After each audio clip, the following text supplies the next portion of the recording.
My first memory of meeting James was at a Barnardo's barbecue, a summer barbecue, and there was loads of children running about, loads of children, and our big boy Patrick was there, and he was a bit older, he was a teenager, and there's this little boy looking, and I'm like, who's that? He caught my eye, like he caught my eye because he's these big beautiful eyes, and he caught my eye and I saw him, and this little boy was mad about cars and vehicles. So I was talking to him, but while I was talking to him, I was kind of looking at him thinking, who has you? Oh, I was kind of nosy. I was kind of, who has this boy? Oh, no, I could take that boy, you know, because he could be my boy. So we went over and looked at one of the social workers had a camper van. So we went over and explored the camper van and saw that. So that was the very first time that I set my eyes on James, and he was 6. He was 6 years old. He was a wee tiny thing running about. Now he's a big man with a beard. So then, the very first time. Yeah, that was a special moment, and it does ring a bell in my mind too, but more so Alex's. But officially, our story is that we were asked. James was living with short-term foster carers, and we were asked and identified as short break carers for him, and we then spent 3 months getting to know him before he then came and stayed with us for 2 weeks while his foster carers went to America to see their first grandchild being born. So we got to know him over the 3 months, but when we first arrived at Pat and Jim's house, we arrived at Pat and Jim's house and we were told this wee boy, James, and he's 6, and he's really mad about cars. So we thought, right, that would be nice if we brought a wee car along. And we did that, didn't we, James? We rocked up to the house. We'd been shopping, Alex and I, and we went and we chose a wee car. And we no, I have no idea where it went this year. And we arrived at... I think you still have that, James. No, I let's go over the house. I think it's in one of your boxes. Probably in the attic. Yeah, it's in the attic somewhere. So it was this week. Can you remember the wee Which car was it? It was like a grey one. It was like a convertible of some sort. And it had remote control. It might have been one of the round convertibles. It was a wee remote control car. Okay. So we went in and we saw this. We went into the living room, and he was just smiley, happy, chatty. Just exactly how you see him today, only like twice the size. Yeah, 10 times. 3 times the size. So that was our first. And we drove away. We drove away thinking, oh, he's lovely. He's just lovely. We were excited about getting to know him, and so it took us 3 months. Then we built up. We spent lots of time with him. Practice. We had him out. We went out. Where did we go the first time, James? Do you remember? The first time we met, it was possibly the Tall Ships. The Tall Ships, that's right. Maritime Festival. That was that's how you pronounce it. Yeah, we took him out. We went to the Maritime Festival. Mad. We had you packed. We took you out for dinner. We took you to the park, and we slowly got to know him over the 3 months. And then he came and spent 2 weeks with us while they went to meet their grandchild in America. And this is the wee story that we love telling, because then when we had to take him back on the Sunday night. They came back and he was starting school the next day, so we took him back on the Sunday. He was happy to see Pat and Jim. Alex and I drove away. We were sad. They just were sad. You're like, oh, we were actually making plans. As soon as we left Pat and Jim's house to drive to our house, we were making plans how we were going to get him. We were like, right, what do we need to do? Who do we know? How do we get this boy? Because Pat and Jim at the time were just short-term foster care, so they looked after children for a short period of time. And they were an older couple as well. And we were like, hold on a minute, we need to get this sorted out. I know you want to be with a young couple. Yeah, well, I'll have to get you a younger couple because we're old now, James. Yes, you are. You're coming grey. Well, it's too late for me. Oh, here. So on Monday morning, as soon as it struck 9 o'clock, we were on the phone right away to Grace, who was James's social worker at the time, and said to her, you might know what we said. I think it was you that called her. Well, I was just like, okay, so that's James way back. We had a great couple of weeks. So what's the plans for him now? Like, what do we do here? You know that we're approved, to look after children long term. Would it be possible? Would you consider us? And she said to us, great. Amen. She was like, great. I was hoping that I would get that phone call. I was just about to phone you, and I'm so glad you phoned us. So that was the start. That conversation was the start of the process of James coming to live with us and being our forever son. It was a very big process. It was a very big process. It took a while. insane. Some kids move very quickly, other kids take longer time. Yeah, to sort of just get all the forms filled. Yes, that's right. All the meetings to be done and All the chats about how Yes. everything's going to. And All the it took a chit-chats. couple of months, and actually, it's just ironic. Well, not ironic, but it's quite nice that actually it's 10 years ago this weekend.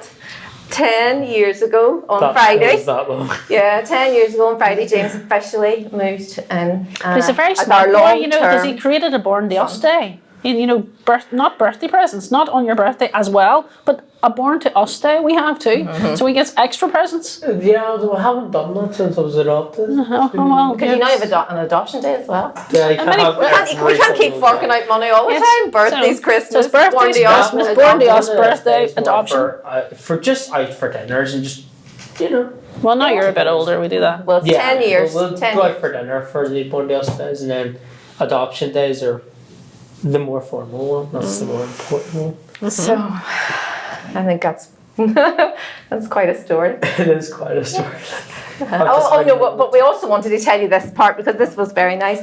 So when we officially then, I suppose, once we made the phone call to say we're interested in this young man, you know, we didn't want to, it was difficult to let him go. We really felt that a connection with him, we really could see him in our life.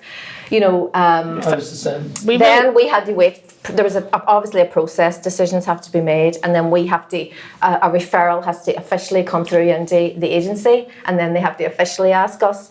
So our story about that was that we got a phone call from one of the social workers, and we jumped around the house. Alex and I. The phone rang, and we said, "Yes, of course. Well, of course, we'd love to have James." We jumped around the house, and at the time, you have to remember, James was 7, and he was very much into cars. And we told you what was the story about the car? You said it was just like. The black car that we had at the time was so happy that it did backflips in the driveway when it heard when we went out and told the car the news. It did backflips in the driveway. I think that's what sold James to us. He was like, okay, then let's go. The car can backflip. I'm going to that house. I'm definitely going just there. sit in the car while it doesn't. You're like, oh my god, what happened there? That's your second driving lesson. We'll do that. James wasn't ever a foster child for us. Just You know, for a and short time of the night. that's till the meetings were done, until he became the day he moved into our house. I remember 10 years ago. he became ours that day. There was no like, he's a foster child and he's got a social worker. Well, that was just a thing that went with it. That went with being a foster parent to James. So he became our son that day. I didn't know who I was going to get. I was like, oh well, it was lovely having these people, but I don't know if these are actually going to be my parents. That's the problem.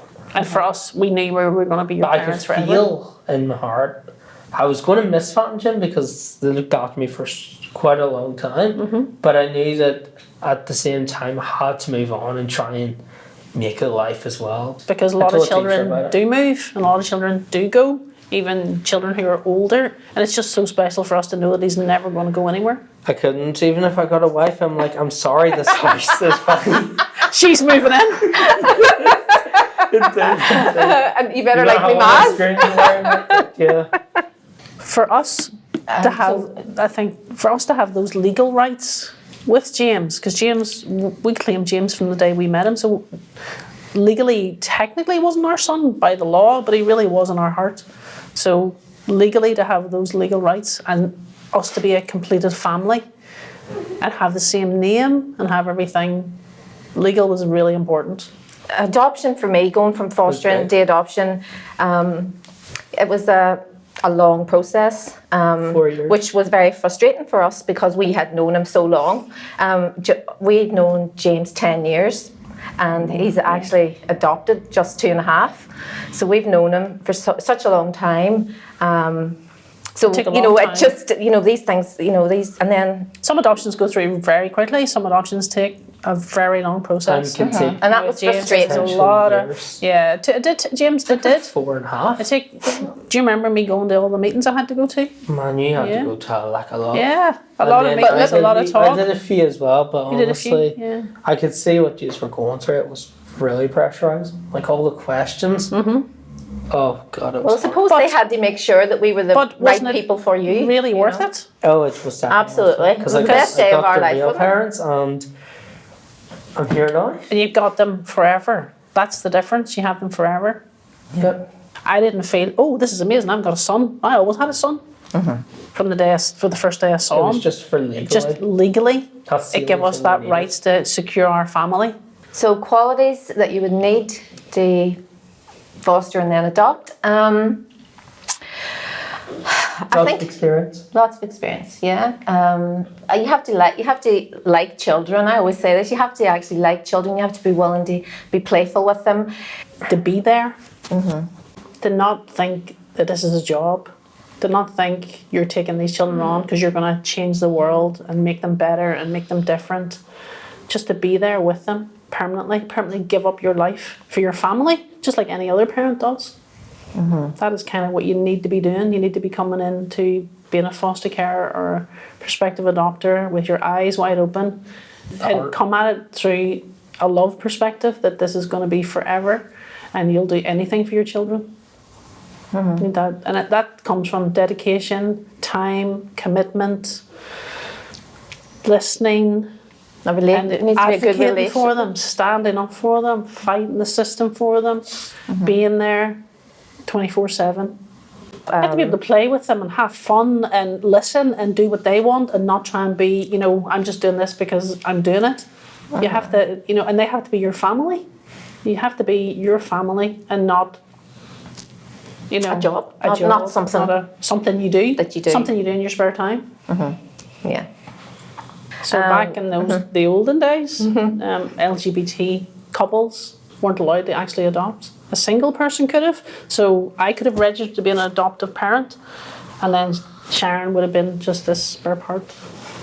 So we couldn't adopt in those days, but to foster, So that's why we went fostering long term. We had space in our life.